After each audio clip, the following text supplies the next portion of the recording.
Good morning. Today what we're going to do is some winter sowing. There's a bunch of videos out on YouTube about this, and it's currently early February here. I live in Zone 5B, which is very close to Lake Michigan. So if there's any lake effect storms out on the water, or like thunderstorms that roll in, we usually get affected by it as well. Right now, today it's snowing. We're expecting several inches. But the nice thing about living here by the lake is that it also protects us. It's like such a large water mass that the temperature of the air is always different than what it is inland. So anyway, I just thought I'd tell you that. I'm sitting down because I fell on the ice the other day and I'm still a hurting unit. All right, back to winter sowing. So my neighbor has done this now, I think 2 years, and she's getting more and more successful at it. She's gone through some learning curves, trying different things, and that's what I'm going to be doing too. But she gave me really good instructions, and I've been watching quite a few videos over the last couple days. It's a thing. There's a lot of videos by different content creators out there on YouTube. They're worth checking out. So what I did was I picked out a bunch of seeds that I wanted to winter sow, and I put out some text messages to my neighbors asking for the milk jugs. I said I didn't care if they were clean or not, I would take care of that here. The first day, one neighbor came over with I think 8 or 9 of them. 9 of them, and I planted those up. For winter sowing, you can do things like brassicas, which are your cabbage, cauliflower, broccoli, Brussels sprouts, things like that. Beets are supposed to be able to be grown this way. What else? Peas. My neighbor did carrots. Her carrots were way ahead of mine by the time mine went into the ground outside. So I just wanted to kind of bring this up because a lot of these things like cabbage and cauliflower, those are things that I would seed here probably around March 20th and then grow in the house. But with winter sowing, you can just put the plants in here and put this outside. This will create a little greenhouse effect. Now, the dirt will freeze, and you will have to kind of keep an eye on it to possibly add a little bit of snow through the top. You don't save the caps. Just wash it out, toss out the caps, and then we're going to cut it down, and I'll show you what I mean by that. So I'm just going to kind of start a hole here with the utility knife, and then we're going to just kind of cut. Where's my hole? There we go. Like this. And you're going to make like a little hinge, and I always tend to start at the handle so I can always remember where that hinge is. And I left about a ½ inch there, so now you can see. So this bottom part we're going to fill up with some soil. Now, things you wouldn't want to plant are things like petunias, impatiens, probably marigolds, anything that's very frost sensitive, because we're still going to be going through a couple months of really, below freezing temperatures.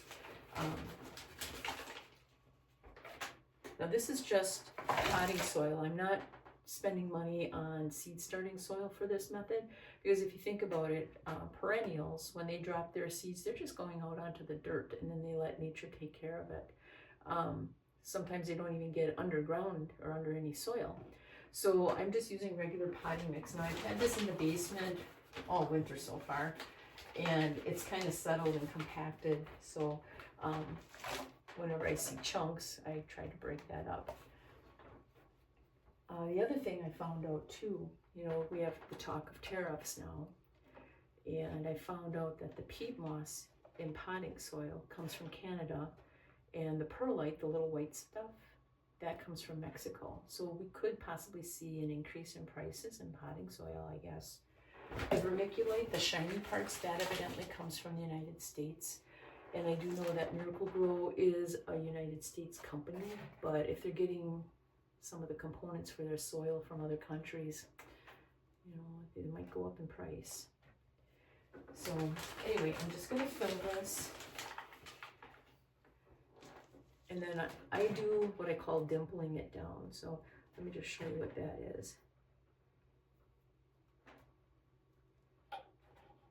Okay, so this is what I mean by dimpling down. I'm just kind of lightly pressing it like that. And then I'm gonna pick out my seeds. And this time it's going to be plantain. Now these are seeds that I saved. And plantain is technically a weed. You can kind of see how little those seeds are. It's technically a weed. You'll see it in the cracks of driveways and sidewalks. You'll see it in your garden. It has kind of a flat leaf. There might be, I don't know, 4, 5, 6 flat leaves, larger leaves that hug close to the ground. And when it blooms, it shoots up a little stalk. And the stalk never flowers, as far as I remember, but it produces all these little seed heads, and then they drop, and then next year the cycle continues. The reason why I saved seeds is plantain actually has some medicinal properties. Mainly, it helps give you relief if you're stung by something. So let's say you're outside and you get stung by something and you grab a plantain leaf, crush it up, get those juices flowing. Sometimes you can chew it up, just to give it a couple chews, just to make it, just to get the juices flowing. And then you put that right on your sting, and that's going to give you some relief. Just thought I'd share that with you. But that's the reason why I want to grow some on purpose, is so that I have more to put in other places of the yard. Now, these just fall to the ground and nature takes its course. So I'm just going to kind of like move them around so that they're a little bit more evenly distributed, because some of these came out like crazy. Here's some seed heads. I'll show you what I mean. And you probably have seen these on the plants that I'm describing. That's what the seed head looks like. And then these, of course, would just be the little seeds that you see falling here. So that's all that I have in here. And I'm just going to throw the whole stem and everything in here. Now, I am going to cover it with just a sprinkling of potting soil, because I feel like when these fall into the cracks of the pavement and such, it does get covered up by some type of soil, either by dust or just stuff blowing into the yard. All right, so then the next thing is I'm just going to water it in. Oh yeah, I kind of forgot to tell you too, on the bottom there are 6 drainage holes. I used a 30-watt soldering iron, and I put some drainage holes in the bottom. Can you see that? There's only like 6 of them. I do that with my solo cups also. All right, so now I've got this watered in, and you can kind of see the water going down. I'm also going to put a tag inside, because when you open these up in summer or in springtime, the tape is probably going to come off unless you cut it, and then you can preserve the name. But I'm probably going to be just too excited, and whoop, so I'm putting little tags in all of mine. And these are old like popsicle sticks, nothing expensive, nothing fancy. A lot of times I get like white labels, white plastic labels, and then I'll use acetone or something to get the name off, and I reuse them until they absolutely are in the crumbling phase. All right, and then I'm gonna put that in here, and we're gonna cover this up. And now this is where the duct tape comes into play. So I'm just going to take a chunk of duct tape. This is just a guess. Yeah, my neighbor across the road that's been doing this, she already planted some milk jugs, and then in a month she's going to plant some more. I think peas go in her second planting, if I remember right, and beets maybe. All right. Now, typically, if you're planting seeds that come in a little packet, you're going to want to read the label as far as, what the depth should be and such. And just because the packet says that they're going to sprout in 10 to 14 days. With this method, it's not going to be like that. So this is early February that I'm doing this. I'm not expecting to see anything sprout until April. And then it's not going to be everything all at once. It's just going to be very, very slow. Because you got to remember, this soil here is going to freeze. We still have plenty days coming where we'll be in the single digits. I don't know if we're going to go below zero much. Usually we go below zero in January, but we did already in December and January. So I kind of feel like we're on the upswing from the zero and below. But we will be in single digits. We were a couple times already this week in the morning. Excuse me. Right now it's heating up to about, I don't know, 20, 23 during the day. So the next thing I'm going to do here is I'm going to put the name of the plant on the inside, on the outside. It's kind of hard to write on these when these are sideways.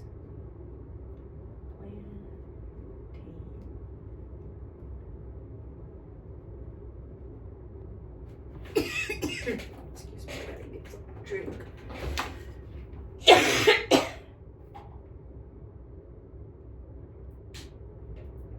All better. So this is what my little project looks like. You can see the moisture already filtering down. This is going to be like a greenhouse effect. Now I was looking at mine that I planted the other day outside, and I was surprised how much condensation was up here. I also did put a little snow down the hole.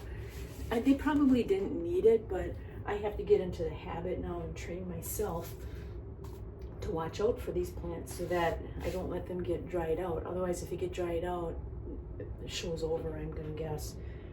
So let's go ahead and see what else we can do here today. I have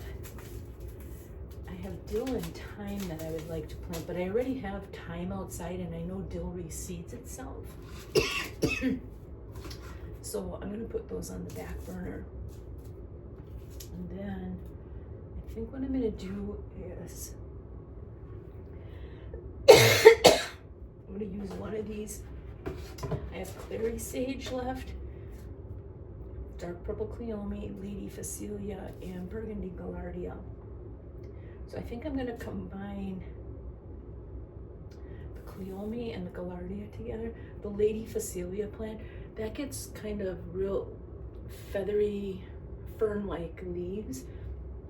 And if that takes off before some of the other ones, I have a feeling that it'll take control. I'm not quite sure.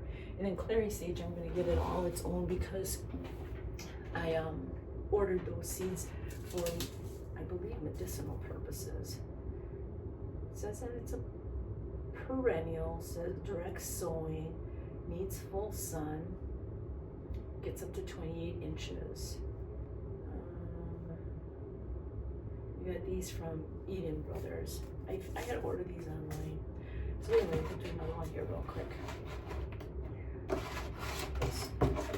Let's get it like this. And then we'll finish the cut.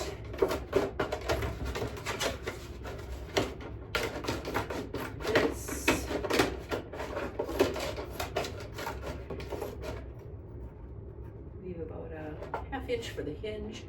At this point, I'm not too worried about the labels. They're going to eventually weather and get dry and probably start curling. It'll be a lot easier to pull off. Again, the holes are already melted in. And then, let's get some soil here. I'm sitting down because I fell on the ice the other day. I'm still a hurting unit. That really knocked the wind out of me. I had a headache. Well, I've been having headaches anyway. I had to have a couple of eye surgeries this winter. I'm still not back to work because I get headaches in bright light and reading. I'm okay watching TV, and I think that's just because the TV is darker colors and it's further away from my face.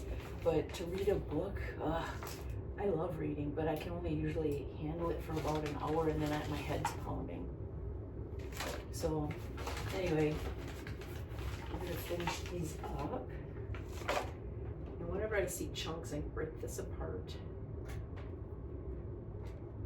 I keep looking at the peat moss and thinking that it comes from Canada. I keep looking at the perlite and keep thinking it comes from Mexico.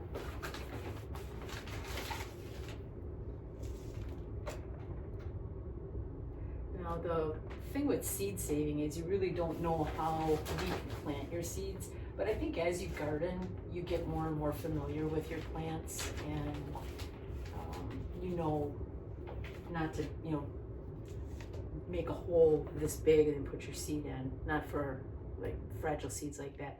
That might be true where you might plant corn an inch or so down, but not for like fragile seeds like impatiens or petunias.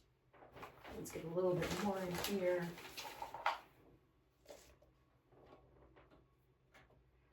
Now this packet didn't say seed depth, I don't think.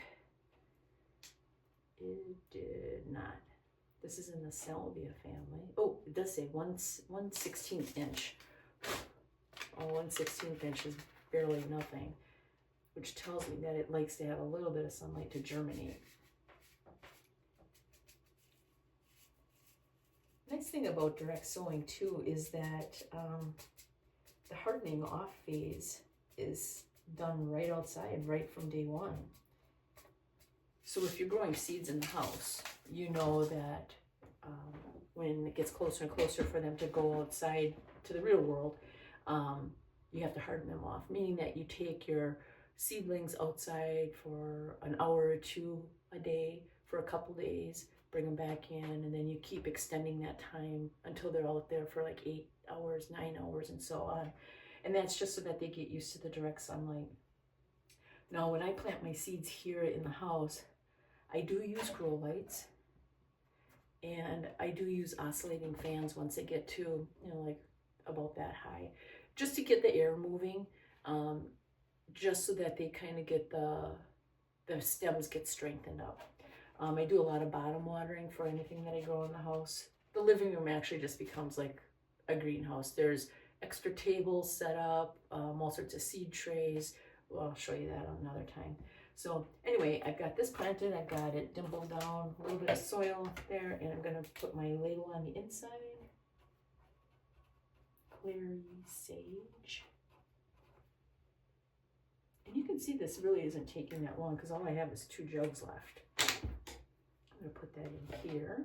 I'm gonna cover it up, and we're gonna get a piece of duct tape. And again, I'm just guessing.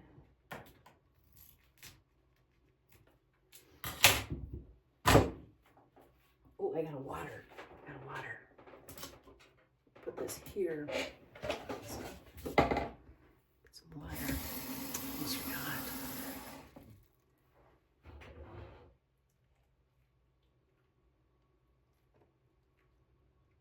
There we go. Just gonna give it a good soak. Let's see, the temperature outside right now is 28 degrees. Usually warms up like that when we get snow. And let's go ahead and put this on.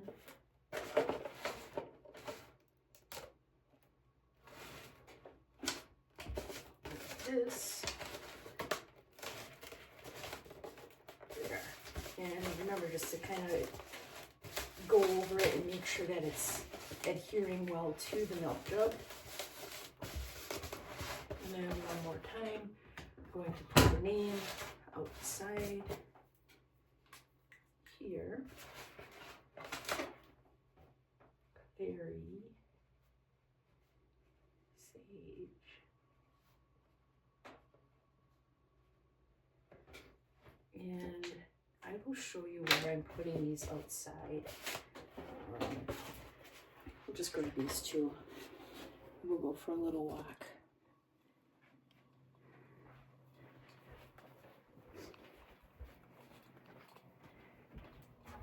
Gotta put some shoes on.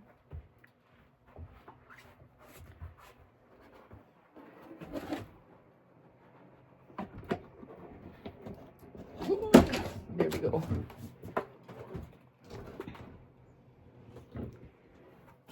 I just heard a chickadee.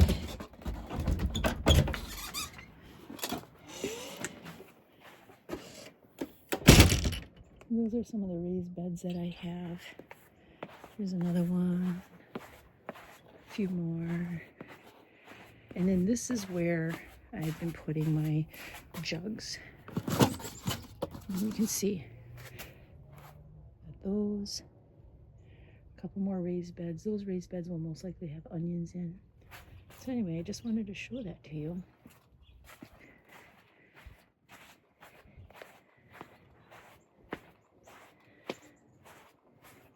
I do have that property that goes beyond that gate too, down by a creek. So anyway, with that, I think that'll end this video. I just wanted to show you the winter sowing method that I was taught by my neighbor that I've seen online. Again, do your research, but I really think it's a good way to save up space in the house if you do a lot of seeding. Maybe it won't be as cluttered, or maybe you can grow other things that you didn't have room for in previous years. So I encourage everybody to give it a try. I will do updates on this whole process as time goes on, especially when the first sprouts show up. That'll be pretty exciting. So thanks for joining me. Have a great day. Bye.